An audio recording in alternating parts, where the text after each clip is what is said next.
Wow. Car Seat Headrest, a project that went from an 18-year-old named Will Toledo in his basement and car making music to one of the most popular bands in the indie rock scene with one of the most iconic albums of all time.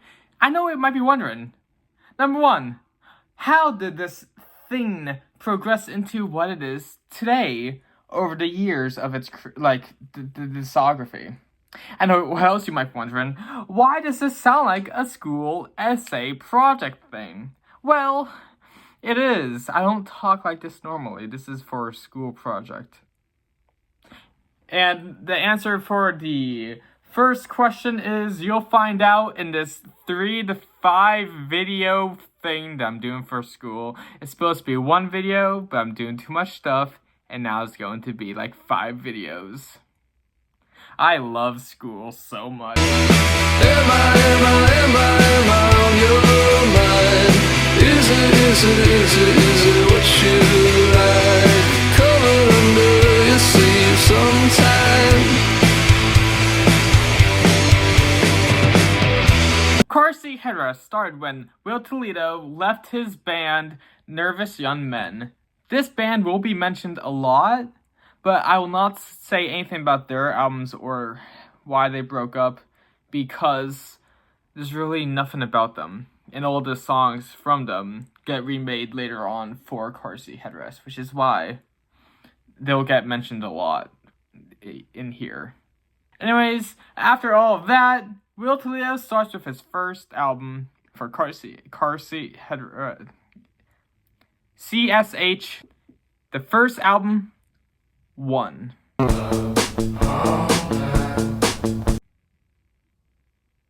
It's called 1. This album costs $1 on Bandcamp, and this album's only on Bandcamp because Will started on Bandcamp.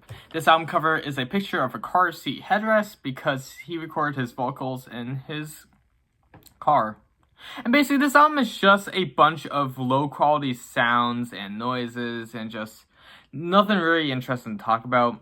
But since we have to talk about this stuff, I'm only going to mention the important stuff and stuff I do want to talk about. Starting with the third song, Big Jacket. This song is a remake from his band, Nervous Young Men, which I mentioned before, and this song will appear later on. And it doesn't have that much good quality. You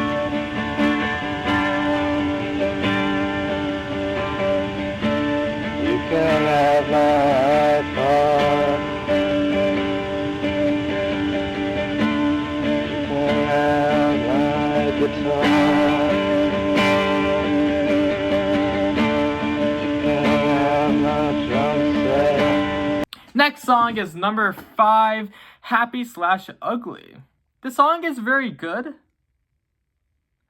until it's not. No memory, talk to me, no memory, talk to me, no memory, talk to me, no memory, talk to me, no memory, talk to me, no memory, talk to me, no memory, talk to me, no memory, talk to me. I like to smile, but I don't like to see my smile. I like to laugh, but I don't like to hear my laugh. I like to dance, but I don't like to see me dance. I like to smile, but I don't like to see my smile. 'Cause I'm so happy and I'm so ugly. I'm so happy, but I'm so ugly. I'm so happy, I'm so ugly. It's not good. It's just not good. Another example of a song is the song Inside the Bell Jar. This is all the fault of the fucking coffee house! The fucking coffee house! My phone did not ring. My name was not on the list. I was not invited. I did not make the list. My life did not come off. My doorbell made no sound. I have no idea what he's talking about with this song or with this album. And it's the instrumentals, everything, I don't know. Most of the all of this is like just instrumentals or him just reversing a bunch of stuff. And in the description it does say if he knew anyone's going to listen to the album, then he would not have made it, which it makes perfect sense. Next up is album 2, titled 2. The second album goes for $2. I see what you're doing, Will. You cheeky And this album once again features a car seat headrest as the album cover. But overall, this album is a little bit better than the first one. There's no description, which makes sense because there's really nothing to say about this one either. It's just noise again and stuff like the first one. It does have a song called This One Time I Went to a Coffee House because some guy I knew was playing and I just sat there for an hour and didn't talk to anyone. And then I came home and wrote this song. And I think that song is, it's but it has a very amazing title. That is not such a healthy relationship.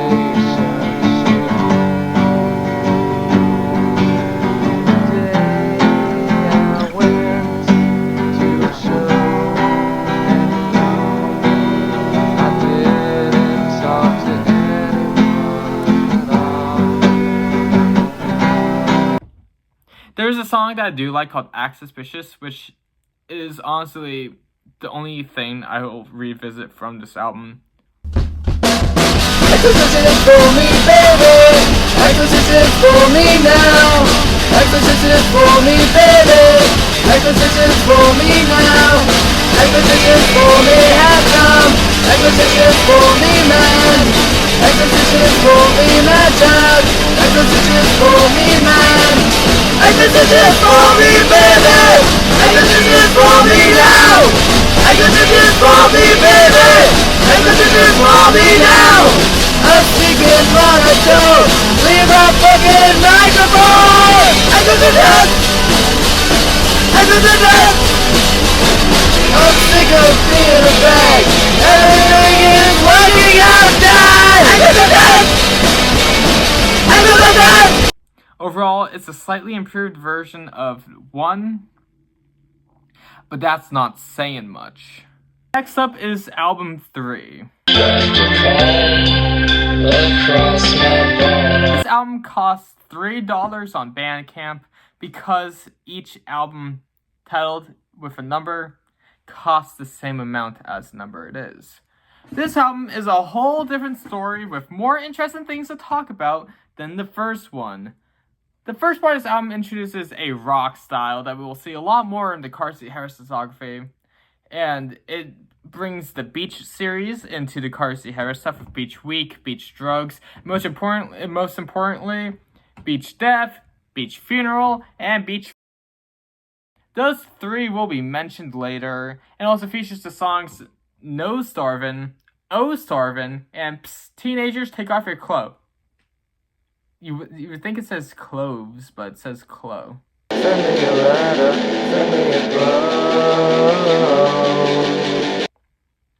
These 3 will turn up later.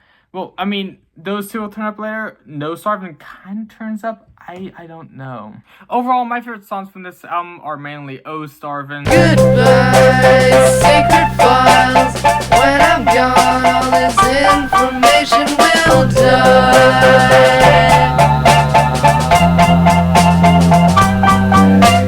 Goodbye, stupid smiles. When you're gone, all anyone will do is cry.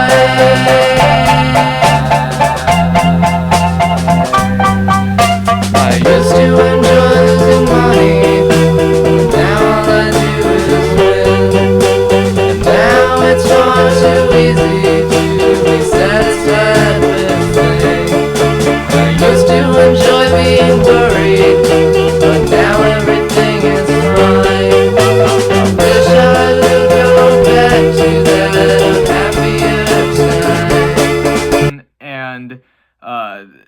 portrait of the artist as a young. I promise I will never use the term anthrofiction when describing your body of work. I promise I will never stop overusing superlative words like rad or awesome or neat. 'Cause you always work on Thursday night, and I need something else to analyze.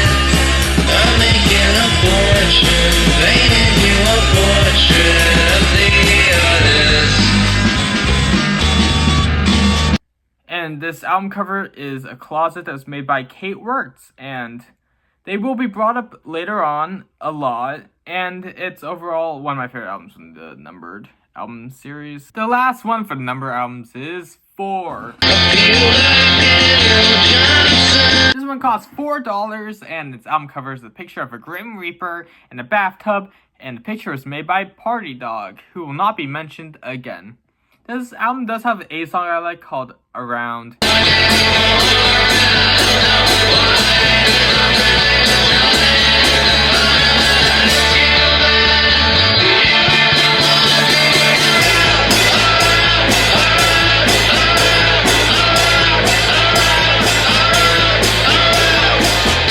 And it has 2 songs that have like funny names, like Heartless Day and Dance Heart. My knees don't take too much to break now. I lost the label with the info, telling me how much I should take now, before my final meal on death row. No one else lived to be.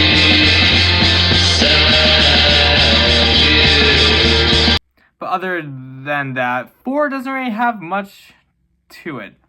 3 is the most important one by far, and nothing can really change that. 1, 2, and 4 don't really have much, in my opinion at least. And 3 has a lot of content and like context and just overall stuff that will be brought up later on. And it's just a very good album because it's like the first one that brings in the rock aesthetic. And I really like it. But then we get to the last part of this chapter, an album titled Little Pieces of Paper with No written on them. The album cover is a picture of a car seat headrest with the title on it. And from Will's description, it seems to just be B-sides and rare stuff. The description does say B-sides and rarities and generally off of, which was later updated in 2017 with the note 2017 update, calm TF down. I don't really hate this album. Whenever I listen to car seat headrest songs, I sometimes think to myself, Will, are you alright? I don't think he is. Anyways, with this album, there are a few things to talk about, like how the first song is supposed to be part of a scrapped album. In Will's words, after doing albums 1 and 2, I started working on a project I was calling Stabby Ode. I was going to take all the tracks from Abbey Road and reverse them, cut out loops from them, build songs around the loops, and then take out the loops. I finished 6 songs before losing interest. Can you guess which one this came from? Unfortunately, I cannot guess because I do not listen to the Beatles. The second song was supposed to be part of a scrapped project that was going to go after 4. And then the song after that one was supposed to be a part of an EP called Sunburned Shirts, but I'm not talking about that EP because 5 was going to exist, but then 5 and Sunburned Shirts merged together and made the album My Back Is Killing Me Baby, which will be the first one I talk about for Chapter 2. The song after that one was supposed to be for a podcast, and then the rest of the songs for this project are basically the same thing. Same being Abbey Road remake thing, a part of an album that was supposed to come after 4 or 3. Basically just leftover stuff. Though the song FF was made before Car Seat Headrest even started, so I guess that's kind of a different thing. But my favorite song from this project are the songs Nothing,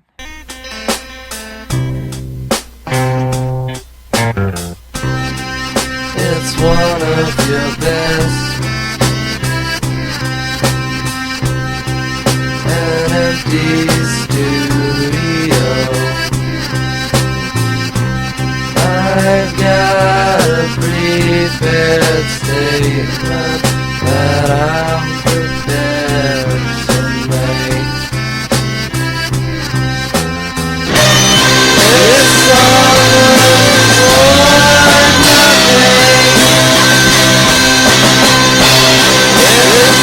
It's and the Stayin' song.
The main thing with this album is the lyrics.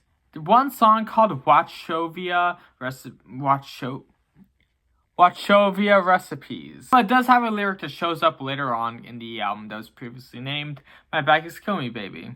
And also the album Teens of Style. The lyric is I was referring to the present past tense.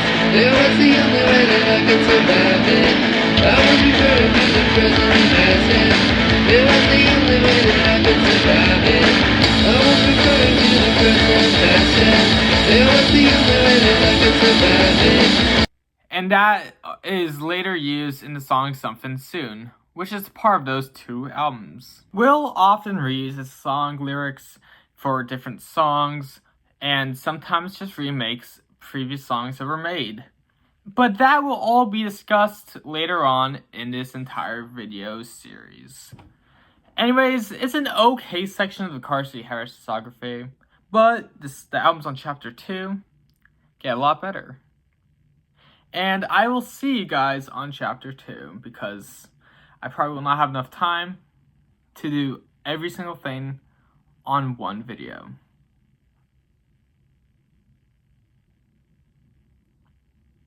Bye.